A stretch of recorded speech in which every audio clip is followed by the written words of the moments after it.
Hello，大家好。咁今場對住森林嘅比賽呢，由領先再到俾人反超呢，到最後再追和。咁以成場波嚟講呢，曼聯拎到1分呢，都算係咁噶啦。一樣啦，呢條片會講下對波比賽時嘅表現、球員嘅一啲簡單嘅數據嘅分享。咁最後呢，都講下我對呢場波嘅總結嘅。中意呢條片嘅話，記得 like 同埋 subscribe 我個 channel。咁一樣啦，年底前嘅目標就係望住2000訂閱嘅。咁距離400左右嘅啫，唔係太遠。咁希望大家咧可以多多支持嘅。咁事不宜遲，我哋即刻去片啦。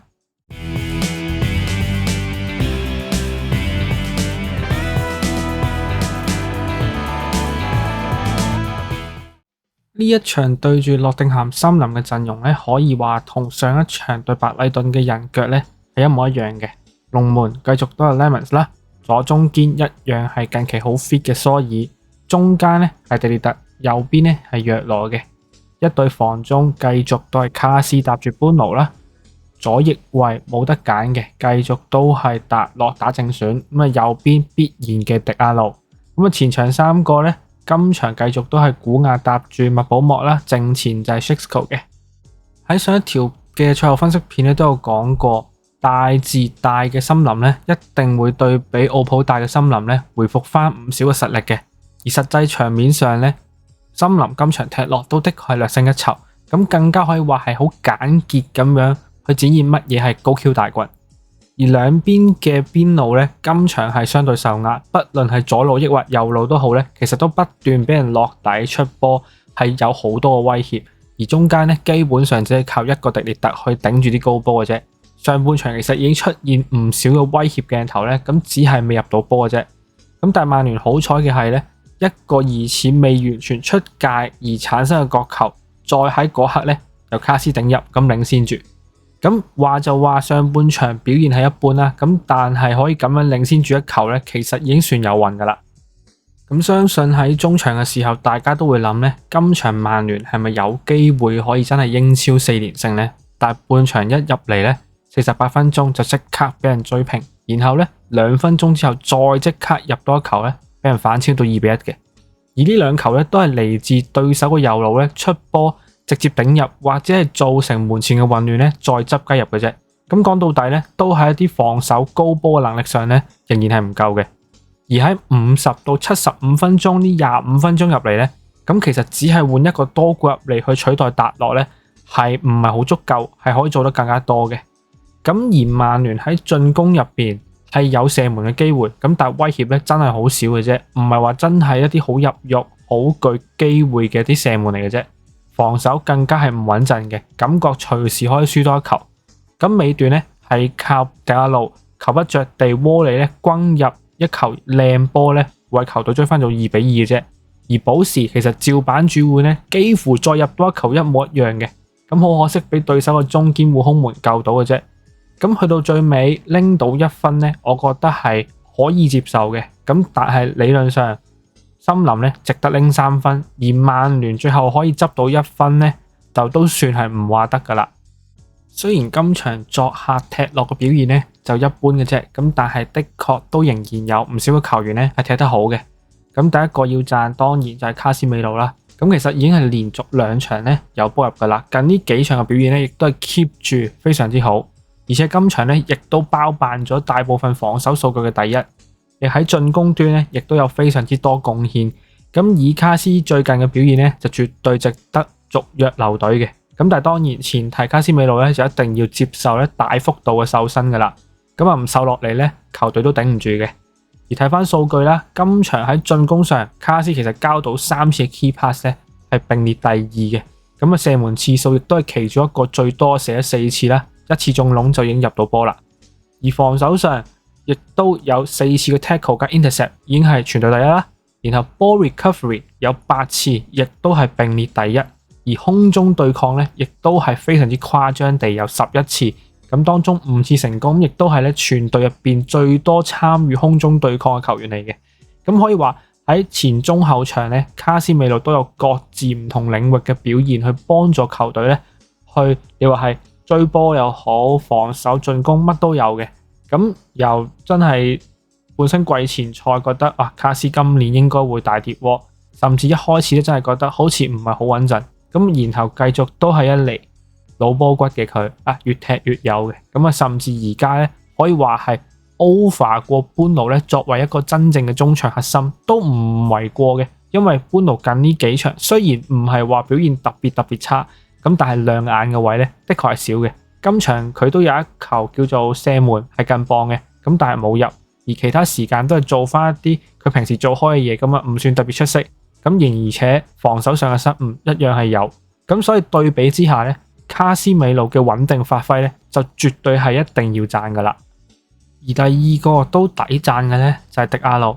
咁老實講咧，上半場嘅迪亞路咧真係立計嘅，表現嚟講係好普通嘅啫，防守上亦都完全限制唔到對面嘅核城奧道爾嘅，基本上任佢爆嘅啫。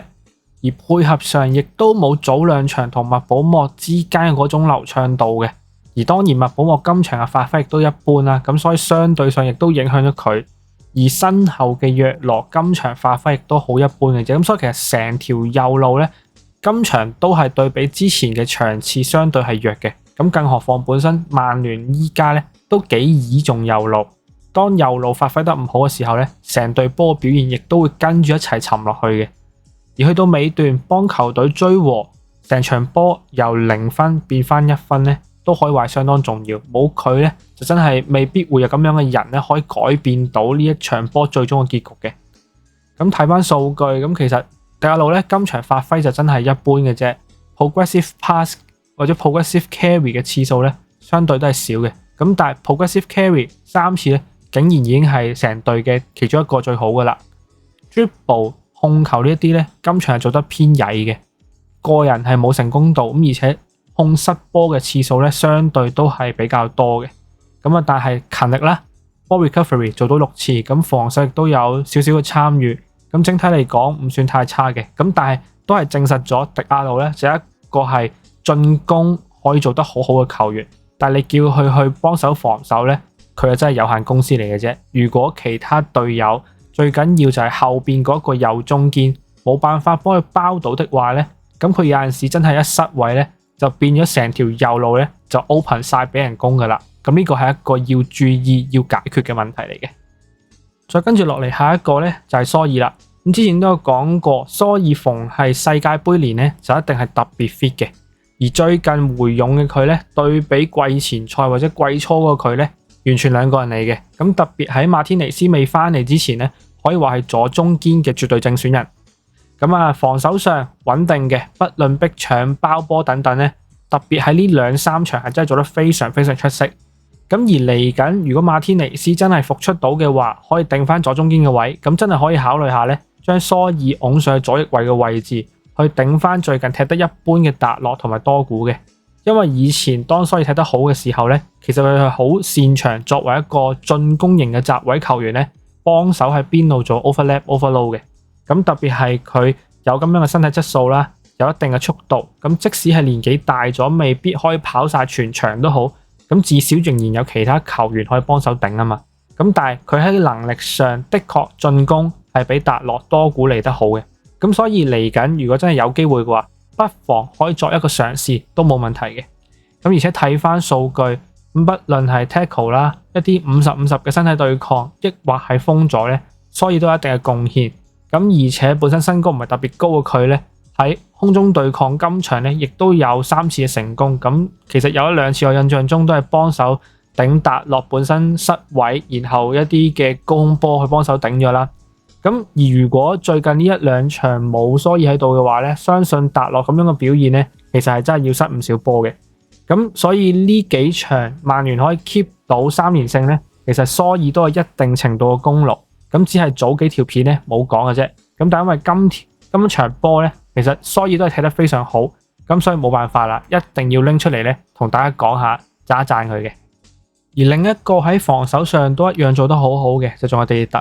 咁成場波佢嘅防守表現咧就真係冇乜太大問題嘅，該清嘅、包嘅、要頂走嘅，佢全部都做到晒。咁但係我都係維持我之前講過噶啦。迪列特踢右中堅對佢嚟講咧會比較舒服嘅，一嚟自由度比較大啦，可以更加多向前去做施壓逼搶。因為之前嗰幾場如果麥加亞喺中間嘅話咧，都見到佢有陣時咧會上前去到中圈位置，甚至再前啲嘅位置咧去做逼搶，而產生到一啲喺對方後場嘅反擊機會。咁而呢一個如果佢企喺正中堅嘅位置，要鬥得比較深咧，就未必可以做到呢個效果啦。咁而且配合麥佳亞，不論喺防守抑或進攻嘅時候咧，死球、角球、搶點嘅威脅咧，亦都會嚟得更加大嘅。咁因為今場其實都見到有個問題，就係不論係搭 Euro 又好，抑或係另一邊係蘇爾都好，再加埋兩隻閘達洛同埋迪亞路，成條防線嘅高度咧係唔夠嘅。咁而且真係比較頂得嘅咧，就淨係得佢一個嘅啫。咁而多個麥佳亞咧喺防守高波，特別好似今場咁樣嘅情況下咧，一定會嚟得更加舒服，唔會咁樣不停咁俾人炸嘅。咁所以就係 that's why 如果麥佳亞開出嘅話咧，其實搭住迪列特咧，成條後防線係會舒服啲嘅。咁而且今場喺數據上咧，其實迪列特都有2個做得非常之好嘅地方。咁啊有5次嘅解圍啦，係全隊最多嘅。咁而且空中對抗嚟講咧，7次全部都成功，係100% 嘅成功率。咁啊都做得非常之好嘅。咁啊但係整體嚟講咧，今場波喺防守嘅整體上咧唔夠緊密嘅，可以做得更加好。而我覺得未必可以 keep 到每一場都咁穩陣，做得咁完美嘅。咁但係至少對比以前咧，係已經少咗好多一啲低級嘅犯錯，而迪列特咧都係有份咧幫手去做到呢個改進嘅。而前場嘅進攻球員方面咧，今場古拿同埋麥保莫2個咧都的確冇咁 sharp 嘅，特別係2個都分別被各自嘅球員防守球員係針對咁去釘防啦，冇俾佢哋有做到咁多嘅突破同埋威脅。咁即使係今場古拿繼續去嘗試用一啲個人能力去做突破咧，咁但係的確面對住森林2個中堅咧，都有翻咁上下嘅實力咧，個效果係好有限嘅。而且另一個問題就係左路缺乏一個好嘅翼位去配合咧，令到古拿其實好多時都喺左路咧係單打獨鬥嘅。咁而到可能場上嘅場面比較差啦，或者狀態冇咁好嘅時候咧，咁基本上成條左路咧就直情廢咗武功噶啦。咁去到尾段體能下降之後咧，其實個存在感係進一步轉弱嘅。咁如果曼治喺度，或者係可以換入曼治嘅話咧，或者都可以幫到下手，冇去到咁真係側埋一邊喺右路，因為今場係特別明顯嘅，側晒喺右路度，成條左路咧完全推唔喐嘅，亦都冇嘗試過利用左邊嘅邊路去做突破點。咁基本上下都係俾麥保莫、俾迪亞路去湧去衝嘅啫。咁變相呢個其實一定係一個問題嚟嘅。咁之前都有提過嘅。咁啊，但係睇翻數據啦，咁其實古拿今場都唔曳嘅 ，key pass 有3次並列第2 ，ball recovery 咧都勤力嘅7次，一樣係全隊第2。咁甚至喺防守上解圍咧有4次，都係全隊第2。咁但係都係嗰個老問題啦。佢作為一個盤扭型偏技術向嘅球員咧，要向前帶咗啲高風險嘅突破咧，失控球一定比較多嘅。咁但係就係要睇下點樣可以盡量避免到喺前場失控球，甚或至咧喺中場一啲危險嘅區域失控球咧，避免俾人打反擊。咁呢個都係要應對嘅一個問題嚟嘅。而最後一個要講嘅球員就係今場真係相對失色同埋暗淡嘅 Šeško 啦。不論喺前場做支點，亦或係接應一啲 first touch 咧，講真個水準都一定係 below average 噶啦。咁除咗成場波存在感低之餘咧，失誤都多嘅，而且防守嘅積極性亦都冇比之前嘅賽事咁高啦。之前即使可能進攻上冇做到太多嘢咧，佢都會幫手去做防守嘅。咁但係今場就數據係全部都冇啦。咁而且係咁樣嘅情況下咧，教練亦都係冇選擇到嘗試去換入舒克斯嘅，佢係連1分鐘嘅上陣機會都冇。咁啊，除咗係上一場嘅防守問題之外咧，其實我覺得都係因為佢唔信任舒克斯，所以咧寧願 Šeško 踢得差、踢得唔好咧，仍然要擺佢喺前面。咁當然我明白 Šeško 佢始終高啦，或者喺應策或者係接應高波嘅時候咧，或者防守高波咧，點都會有一定嘅作用。咁但係老實講，今場佢嘅表現咧係真係完全唔係太 OK 嘅。咁如果咁樣都唔嘗試去換其他球員去試嘅話咧，咁講真，其他球員係真係完全唔會再有任何機會去上陣踢波噶啦。因為要換嘅今場講真，曼治好、舒克斯好，甚或至你真係換個文奴落嚟咧，其實都唔係唔可以試。咁但係教練就係寧願唔換，將一個冇表現、冇乜作用嘅球員擺足90分鐘都好，都仍然唔做任何改變。咁呢個當然球員嚟講會係失望嘅。但係教練係咪可以做得更加多呢？係咪可以即係睇得清楚啲，見到係有空間可以改善呢？呢個係真係要做得更加好先得嘅。最尾睇翻啦，雖然曼聯喺 overall 嘅數據上咧控球率係比較多，而喺傳球不論係次數抑或係質素上咧都係做得比森林好少少嘅。但係實際埋門嘅把握力咧，今場就真係相當一般啦。咁睇翻 expected goal 嘅數據就知道，曼聯今場咧係比森林更加弱嘅。因為上一條片都有講過，本身森林今季嚟講3波表現咧唔算做得好好嘅啫，但係今場咧就去到有差唔多 expect 得高去到2嘅水平，都反映防守上曼聯係做得唔夠好嘅。論整體嘅表現，我覺得森林咧其實係值得3分嘅，但係去到最尾靠住迪亞路追平可以攞到1分咧，都算係一個合理嘅賽果。但係就絕對冇可能係話曼聯跌咗3分㗎啦，極其量都只可以講咧係曼聯執到1分嘅啫。正選同埋後備球員之間嘅不論係水平啦、狀態嘅差距咧，都係只係會越嚟越遠嘅啫。缺乏一個 Plan B 嘅球員。以前有麥湯或者咧會有加拿祖呢啲嘅球員可以去換出嚟嘗試一下。但係而家咧就真係唔知可以換邊個啦。極其量最接近嘅咧真係得曼治嘅啫。但係曼治如果未 ready 嘅話咧，真係唔知可以換邊個啦。而左路嘅問題咧，其實都係越大越大問題噶啦。不論係進攻同防守都好咧，都係好弱嘅，真係要快啲諗辦法解決。好似啱啱講咧，可能去到最後真係要拱蘇爾上去打左翼位咧，都唔出奇嘅。因為如果解決唔到咧，個左路只係會一路死嘅啫。而另一個問題都好明顯噶啦，就係而家對波咧就真係非常非常依賴古拿同埋麥保莫兩個人喺前面嘅個人能力去做突破嘅。好似今場咁，只要個狀態咧表現冇咁好咧，就即刻瀨嘢，即刻死火噶啦。但係去到最尾啦，作客拎到1分咧，就絕對唔係最差嘅結果嚟嘅，因為至少就唔係0分先。當然喺攻守上都仍然有好多好多嘅地方咧要改善嘅。但係有一樣嘢咧，隊波真係要讚嘅咧，就係我覺得個心理質素咧，對比以前，特別係前一季或者上一季都好咧，係真係有好大嘅進步嘅。因為如果上一季或者前一季忽然間輸波，俾人反擊咧，對波一定係即刻散晒噶啦。但係今場見到，就算落後都好咧，就未有一絲放棄嘅念頭咧，係幾抵讚嘅。特別係迪亞路啦，真係去到最尾都仍然係仲想入波嘅，想反超嘅。即使可能係教練或者係其他球員都好，可能都係相對保守，可能覺得1分都 OK 啦。但仍然係有球員希望係真係想爭晒個3分翻嚟。呢個係以前真係未必見到，而依家咧見到對波嘅人嘅心理質素或者係鬥志咧，明顯係比以前強好多。呢個係我哋希望見到嘅嘢嚟嘅。嚟到最尾咧，就講下我哋下一場嘅對手熱刺啦。今季嘅熱刺咧，主帥換咗做法蘭之後咧，其實攻守咧兩方面都有進步嘅。因為睇成績就知噶啦，呢10場贏咗5場，和2場，輸3場，有17分，暫時呢刻咧排第4。對比上一季絕對係有非常大嘅進步啦。而嚟緊熱刺周中咧，亦都有歐冠嘅賽事。喺休息時間上咧，曼聯係比較多嘅。呢個可以話係一個少少嘅優勢啦。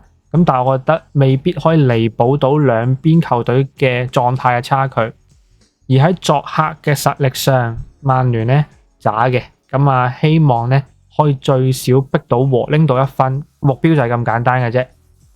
而琴晚嘅熱刺咧，主場對住車路士咧，其實個場面都幾一面倒嘅。因為 expected goal 咧，熱刺係只係得 0.1 嘅啫，實際射中龍門咧只係得1腳，全場只係射咗3腳波。我唔知道係真係本身車路士踢得非常好啊，定係熱刺真係可能自己都有少少問題啦。可能有啲隱藏嘅問題，我哋未必知嘅。但係呢個就係人哋嘅事，我哋都冇辦法去理咁多噶啦。最緊要做好自己嘅啫。而喺陣容上，我會希望咧今場係調翻轉，要用多股咧專門去釘防古道斯嘅，因為速度係真係快，而達洛咧就一定係唔夠速度去跟住古道斯嘅。咁希望可以 mark 得到啦。而另外，如果麥佳亞、萬字真係 ready 嘅話，我會希望佢哋係正選嘅。而另外 Sixco 狀態一般嘅，或者暫列後備咧，真係會比較適合。咁所以成套陣咧，我會希望係轉翻類似3-5-2咁樣嘅狀態去做防守，配置一個3中場嘅防守陣式咧，會比較穩陣嘅。因為以熱刺嘅中場咧，其實都絕對唔弱嘅。咁如果要打 transition 或者係一啲陣地戰咧，如果得2個中場，其實係會有啲吃力嘅。特別係般奴狀態，其實 keep 住都係一半啦，唔算係特別 sharp。好多時都係靠卡斯一個去頂嘅啫。咁所以如果出到萬字嘅，將萬字放埋入嚟喺中場嘅位置幫手，咁對於成個布防咧會比較舒服。咁而麥佳亞如果出到嘅話，都係會比較出咧，可以出會比較好啦。咁因為啱前面都有講嘅，迪列特配住麥佳亞會比較舒服。而且喺個自由度對於迪列特嚟講咧都會比較大。而且麥佳亞本身講真，不論防守高波抑或係死球咧，都的確係一個殺着嚟嘅。唔用就真係嘥料嘅。所以希望嚟緊下一場對住熱刺望咧，我自己就望和波嘅啫，或者就算輸嘅話，至少個場面踢出嚟唔係太差，都可以接受嘅。去到最尾啦，都要講少少，就係嚟緊咧喺個時間上未必可以做到咧，好似而家咁喺 match day 嘅第2日就即刻出到片嘅。因為自己都有其他嘢要做啦。但係都會盡量咧，只要可行嘅情況下，都會盡量快啲出到片嘅。希望都大家可以支持。都係佢嗰句啦。今年年底嘅願望咧，就係 channel 可以過2000嘅訂閱嘅。所以未訂閱嘅話咧，就記得幫我撳 subscribe 掣咧，訂閱我嘅 channel 啦。我哋下一條片對住熱刺嘅比賽咧，再見啦，拜拜。